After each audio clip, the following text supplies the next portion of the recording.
Hi, everybody. Welcome to the last Wednesday of the year. These are interesting. These are all reflect on New Year's Day, New Year's Eve. And this one is from Maura. Marianne, many years ago we went to a hotel package deal for New Year's Eve. 2 nights, all the meals, a bottle of champagne at midnight, with a bunch of friends. We had a great time. When we got home, we were so relaxed, ready to start the new year. Second week of January, we got water in our basement. Our new water softener broke. Water everywhere, so much stuff ruined. The toilets would not stop running, and sometimes they would flush themselves. My things were always missing. Earrings, makeup, a shoe. Found it a month later in an attic that we don't ever go into. A spirit lady from the New Year's Eve hotel party came home with us. She did not like me, but she sure liked my husband. She didn't even like my cat. Inky would get locked in a room when we were at work, hiss at nothing we could see. She was a few years younger than my husband, died in 1940s. Her name was Adelaide. She wanted to dance with him like we were dancing on New Year's Eve. We were having so much fun doing every kind of dance that was thrown at us. She said she was too young to be dead, and she hated not being alive. You really had to talk to her.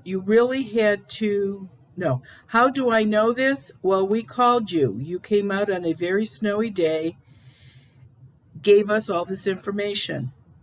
You really had to talk her into going into the white light, but she eventually went. Even though the house is now protected, we never went to another package deal like that again. It wasn't that big of a deal, not with what we brought home. And this is a perfect example, is that ghosts can follow you from anywhere. And I have to tell you, I don't remember, I remember a little bit, but apparently it was years ago. Marianne, it was New Year's Day 2004. We had a quiet evening, watched Dick Clark, the ball drop, and went to bed. My husband is not a fan of pork, so I was roasting a chicken for dinner. The house smelled so good when it was roasting, and then it wasn't. The kitchen was smoky. Smoke alarms went off. Smoke was pouring out of the oven. Yep, the chicken was charred. The temperature on the stove was set to 450. That's hot. I did not do this. My husband never touched the oven. We couldn't understand. We had to eat, so I had cold cuts from the deli. We were just going to have a sandwich after we cleaned the kitchen from the smoke. We had turkey sandwich that we made with a little cheese, a little macaroni salad. We walked into the living room to set up TV trays. We were only having sandwiches and watched the game. When we went back into the kitchen for our meal, everything was on the floor. It looked like someone stomped on the sandwiches and just spread everything all over. It was a big mess. We don't even have a dog, and we never heard anything. I called you. We couldn't figure out what happened. When you called back the next day, you said there was a woman in the kitchen, and you told us over the phone how she was dressed and how she looked. It was my mother-in-law. She had died about 2 years before. My husband kept saying, "It's my mother? Is she sure?" I told him that was the dress she was buried in. How could Marianne know? He said, "She died and was buried in another state. How could this happen?" Marianne said, "She's standing right in front of you." My husband kept saying, "Mother?" And you told me she was shaking her head yes. You told me she was holding up her fingers for an 8 and then a 4. She was 84 when she died. I asked you if she did that to our chicken in the oven and the turkey sandwiches. Mother was shaking her head yes. I said, why? You told me you couldn't talk to her, but asked me if I knew it was bad luck to eat fowl of any kind on New Year's Day. Your money will fly out the window. You should eat pork, even just a piece of bacon, for riches. Apparently now my mother-in-law was shaking her head yes as I explained this to my husband. Then he said, I remember something about that from when we were kids. So I said out loud, is that why you did it? And she shook her head yes. You told me to call in a priest or smudge or write a note for the funeral home. You never came out, but we never had a problem after that.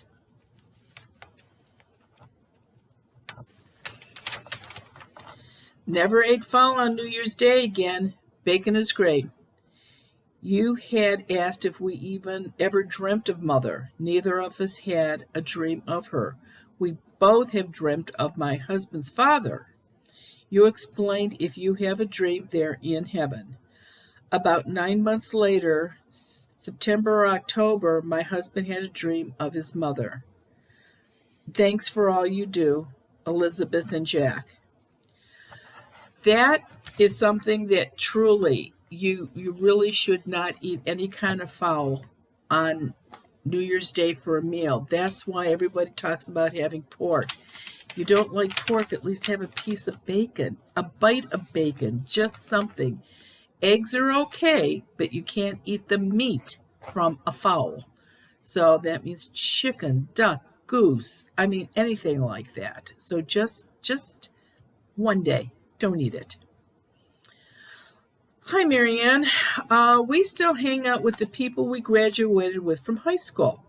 A lot of us married each other, about 10 couples from graduating years of 70, 71, and 72. Donna called me to see if Bill and I were coming to Susie's and Jim's New Year's Eve party. I said probably not. It got a little rowdy at the last party she had. Donna said Rich wanted to go to see if or what was going to happen when it went to 2000. Remember all that stuff was supposed to happen? You should have drinking water. Of course, none of it ever happened. Donna said, please come and help me keep an eye on Rich. He's been on the wagon for almost 11 months, and I don't want him to be tempted to drink. Jim's not supposed to be drinking, but Susie said she caught him last week having a beer. He can't stay sober for more than 6 weeks. I don't want Jim to push Rich to sneak a drink. Please come. I said, okay. We went to the party. Jim did not drink, but we went to the party. Jim did drink, but Rich did not. About a week after the New Year's Eve party, Rich told Donna he couldn't believe after 11 months he wanted to have a drink. Donna told him, go to a meeting or call your sponsor. He did, but a couple days later he couldn't sleep. He'd fall asleep, but he felt like someone was shaking him awake. And then he really wanted a drink. Donna came over and told me all of this. Rich called his sponsor, and his sponsor told him about you. A lot of times a ghost that has died from alcohol or some other addiction that's earthbound really works on a person to start drinking again or doing drugs again. Rich told me he thought his sponsor was crazy, but I'm going to call her. You went to their house, and the male ghost, about 55 years old, was trying to get him to start drinking again.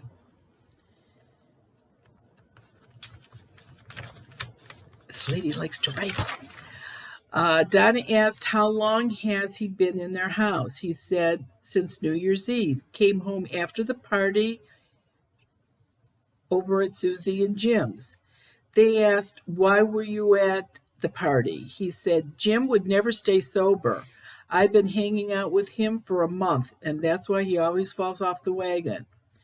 But I was watching you and your husband, and I thought, I could get him to start drinking again. I bet I could do it by the end of the month. Marianne, you got his information, but he would not go to the light. You got him out of the house, protected the house. Donna and Rich both wear the Quincy charms. He's been fine all these years now, 21, and he's never had a drink.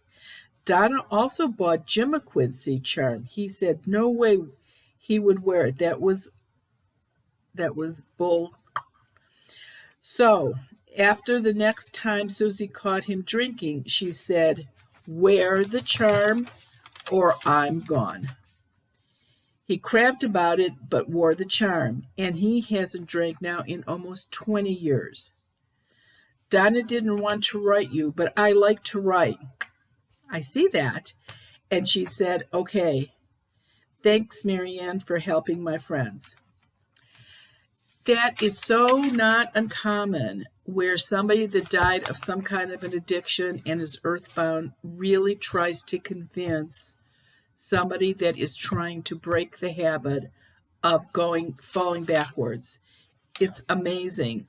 These facilities for people to go for 3 days or 3 weeks or 3 months, they are full of earthbound spirits. So you've got to be so careful. I got a lot of letters about relatives or friends dying on December 31st or January 1st. You know what? People, when they're ready to die, they die. And I don't think it really has anything to do with the holiday itself. But here's one, the last one, sort of interesting. Here's a question, Marianne. I was on my way home from a New Year's Eve party. I had nothing to drink. I had almost got to the top of the hill, not a big one, but still a hill very close to my street. And I swear the steering wheel turned itself. If I had gone straight over the top of the hill, I would have killed a drunk man walking up the middle of the road. Was this a good ghost that helped me? Dolores. Dolores, I would have to almost say it was your guardian angel or a spirit guide. I don't believe in earthbound spirit. Well, I don't know unless he was, I don't know. He, maybe he would have made you hit him on purpose. It depends on what kind of a ghost he was. But I'm going to guess this had such a nice outcome that I'm pretty sure that this was definitely an angel of some kind. Okay, couple of things. There are some really cool things that you can do for New Year's Eve. The first thing you want to do is get a penny. Get 3 pennies, just a regular penny, and a little piece of tin foil. Wrap the penny up in the tin foil, all 3 pennies, so they look like this, just wrapped up in tin foil. Stick them on a windowsill, preferably one where the sun hits it, either at an east or a west window. On January 6th, which is the Epiphany, the Feast of the Three Kings, take the tin off, the aluminum foil off the penny, and go somewhere and spend the 3 pennies. You have to spend them on the 6th. So the other thing you want to do right after midnight is, even if you don't like them, have a mouthful of lentils. And they're supposed to bring you really good luck. I know Campbell's does, or I think it's Campbell's. There's a couple soups that you could actually buy lentil soup. Try to grab a can if you don't want to make them, and just warm it up and have a tablespoon after midnight. Steps. If you have steps in your house, go to the bottom of the steps. Start with your right foot. Go up one step, then a left, and then a right. Stop. Repeat those down. Left, right, down to the landing. That's supposed to be really, really good for bringing in money also. The other thing is try to leave your Christmas tree up until after the first of the year. It's not really bad luck to take it down before, but it's supposed to be nicer if you leave it up until the first. And the story, please do not eat any kind of fowl on New Year's Day. You don't want anything good could happen to be flying out the window. Zoom, January 8th is full, but we opened up another one on January 18th, Monday at 7:30 Eastern Standard Time. And there is a couple of days left to get the $3.99 shipping from our store. It goes back to regular shipping the first of the year. So if you need something from the store, you got a couple of days to get it. Of course, I don't know when you're going to get it. I think the post office is probably getting a little bit better with that. But go ahead and try that. Everybody have a really safe and happy new year. Hopefully it will be much better than this year. And I will talk to you next year, next Wednesday. Thanks, everybody.